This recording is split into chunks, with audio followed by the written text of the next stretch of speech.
মানুষ অসুস্থ কেন হন? শারীরিক দুর্বলতার কারণে? না, মানুষ অসুস্থ হন তার মানসিকতার কারণে, তার বিবেকের কারণে, তার কর্মের কারণে, তার ক্রোধের কারণে।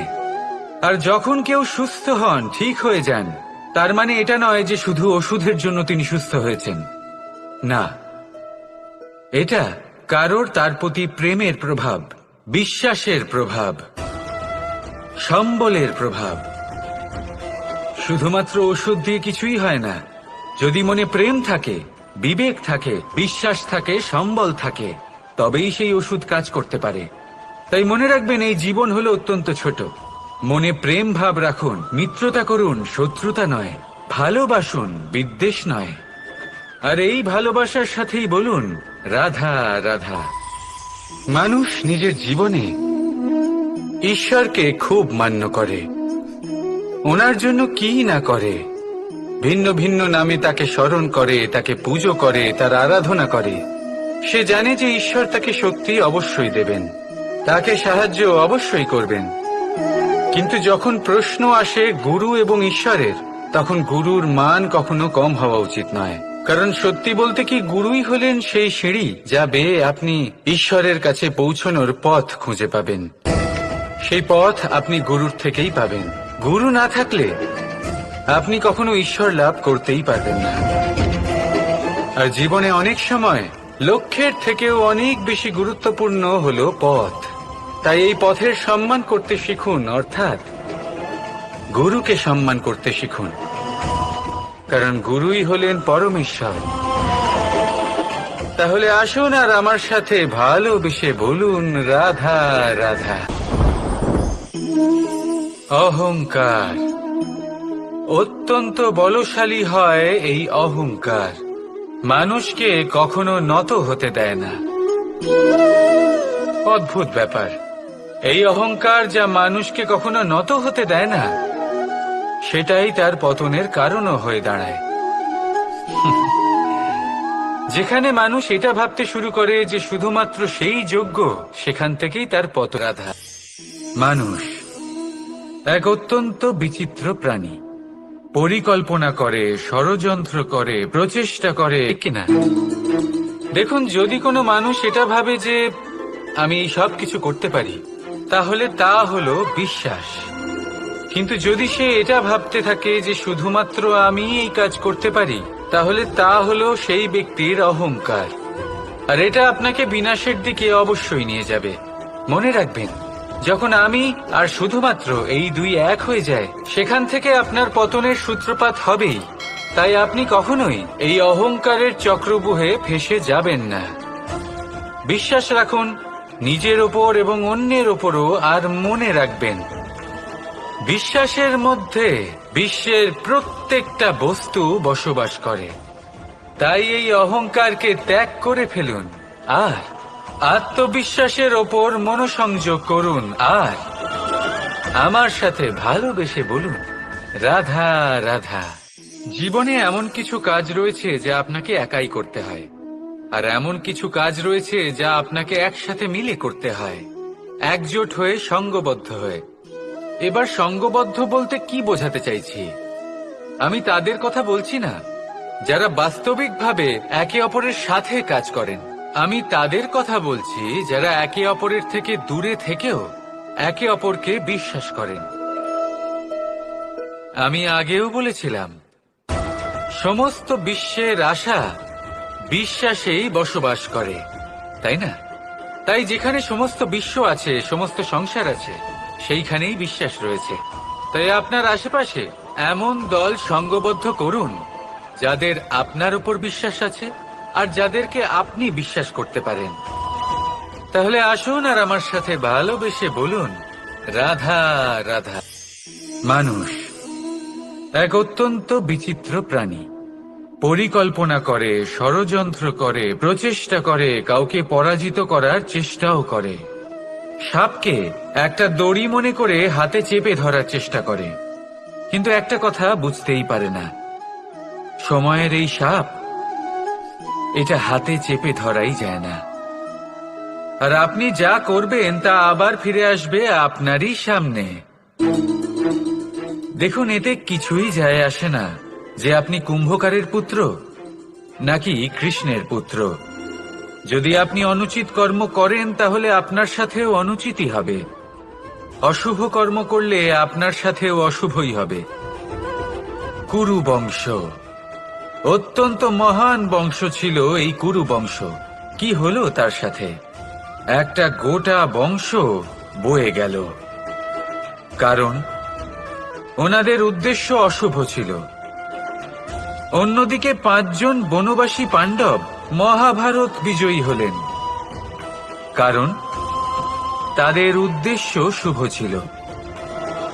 তাই মনে রাখবেন, শুভ অগ্নি প্রজ্বলিত করবেন, শুভ তাপ সঞ্চার হবে। অশুভ অগ্নি প্রজ্বলিত করবেন, নরকেই জ্বলতে হবে। তাহলে আসুন আর আমার সাথে ভালোবেসে বলুন, রাধা রাধা। আমরা যে মানুষকে চাই, যাকে আমরা ভালোবাসি, তাকে একটা উপহার অবশ্যই দিতে চাই। এমন এক উপহার যা ওনার ভালো লাগবে, যা শ্রেষ্ঠ হবে, অতি প্রিয় হবে, বহুমূল্য হবে, বা বলতে পারেন মূল্যবান হবে। তাই আমরা কি করি? আমরা বাজারে যাই, তার জন্য স্বর্ণ, আভূষণ, হিরে, মুক্তো এইসব নিয়ে আসি। কিন্তু এটাই কি সর্বশ্রেষ্ঠ উপহার? কখনোই না। সর্বশ্রেষ্ঠ উপহার হলো স্বাধীনতা। তাকে নিজের মনের মতো বাঁচার স্বাধীনতা। যদি আপনি কাউকে স্বাধীনতা না দিতে পারেন, তাহলে সে কোথাও না কোথাও বন্দী হয়ে যায়, তার বিকাশ কোথাও না কোথাও আটকে যায়। কিন্তু যদি আপনি কাউকে স্বাধীনতা দিতে পারেন, তাহলে আপনি দেখবেন ও সমস্ত সংসারকে, এই জীবনকে নিজের দৃষ্টিভঙ্গি দিয়ে দেখবে, বুঝবে যে কোনটা হলো উচিত আর কোনটা হলো অনুচিত। আর এটাই হলো সর্বশ্রেষ্ঠ। আর এবার যদি কাউকে স্বাধীনতার মাধ্যমে এত বড় একটা শক্তি দিতে পারেন, তাহলে আপনি আমাকে বলুন, এর থেকে বড় উপহার আর কি হতে পারে? সমর্পণ। যখন আপনার বিশ্বাসের প্রয়োজন পড়বে, যে মানুষ আপনার রাধা রাধা, আপনার জীবনে আপনার প্রকৃত বন্ধু আসলে কে? আপনার সব থেকে শ্রেষ্ঠ মিত্র আসলে কে? তিনি যিনি সময় এলে পরে আপনাকে সাহায্য করেন, নাকি তিনি যিনি সময় এলে পরে আপনাকে অর্থ দেন? দেখুন, আমরা হলাম মানুষ, আমাদের জীবনে লেনদেন চলতেই থাকে। এটা আমাদের জীবনের অভিন্ন অংশ। কিন্তু অনেক সময় এমন হয় যে আমরা তাকেই নিজের প্রকৃত বন্ধু বলে মনে করি, যিনি আমাদের একটা বহুমূল্য উপহার দেন, ঠিক কিনা? এবার আপনার জীবনে সেই বহুমূল্য উপহার কোনটা, ওই অমূল্য মিত্র আসলে কে, সেই সিদ্ধান্ত হলো আপনার। কিন্তু যদি আপনি আমাকে জিজ্ঞেস করেন, তাহলে আমার মতে স্বর্ণ, হিরে, মুক্ত, ধন এগুলো বহুমূল্য নয়। বহুমূল্য হলো সঙ্গ, যখন আপনি একা হয়ে যাবেন, সময়, যখন আপনার তাকে প্রয়োজন হবে, সমর্পণ, যখন আপনার বিশ্বাসের প্রয়োজন পড়বে। যে মানুষ আপনার প্রতি এই 3 গুণ প্রদর্শন করেন, যিনি আপনার কঠিন সময়ে আপনাকে অবশ্যই সঙ্গ দেবেন, যখন আপনার প্রয়োজন পড়বে আপনাকে অবশ্যই সময় দেবেন, আপনার প্রতি সম্পূর্ণ সমর্পিত থাকবেন, সেই হলো আপনার আসল মিত্র, সেই হলো আপনার প্রকৃত বন্ধু। কারণ সত্যি বললে, বন্ধুত্বের অর্থই হলো নিজেকে সম্পূর্ণরূপে কারোর কাছে সমর্পণ করে দেওয়া। তাই আপনার সেই বন্ধুর জন্য নিজের প্রাণ উজাড় করে দিন, আর ভালোবেসে বলুন, রাধা রাধা। শক্তি এক অত্যন্ত বিচিত্র বস্তু, বা বলতে পারেন অনুভূতি। পিতা সবসময় চান যেন তিনি তার শক্তি পুত্রকে সঁপে দিতে পারেন, যাতে সে শক্তিশালী হয়, যাতে তার মঙ্গল হয়। তার পুত্র সবসময় চায় যাতে সে পিতার সেই শক্তি লাভ করে। কিন্তু সেই শক্তি লাভ করার জন্য পুত্র হওয়া যথেষ্ট নয়, যোগ্য পাত্র হতে হয়। আসুন আপনাকে সহজে বোঝাই।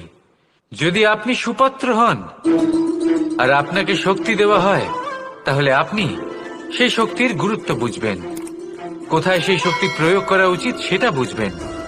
আর এটা যেহেতু অর্জন করা শক্তি হবে, সেই শক্তির অপব্যবহার হবে না। কিন্তু যদি এই আপনি কুপাত্র হন আর যদি আপনাকে এই শক্তি দেওয়া হয়, তাহলে কি হবে? দেখতে গেলে এই শক্তি আপনি দান হিসেবে পেয়েছেন, তাই না আপনি এই শক্তির গুরুত্ব বুঝবেন আর না এর প্রয়োগ আপনি জানবেন। তার অপব্যবহার হওয়া সুনিশ্চিত। তাই যদি আপনি কোনো শক্তি অর্জন করতে চান, তাহলে আগে তার যোগ্য হয়ে উঠুন। পুত্র নয়, পাত্র হয়ে উঠুন। আর আমার সাথে ভালোবেসে বলুন, রাধা রাধা। শক্তি শক্তি অর্জন করা এতটা কঠিন নয় যতটা শক্তি লাভ করার পরে সেই শক্তি সামলানো কঠিন হয়।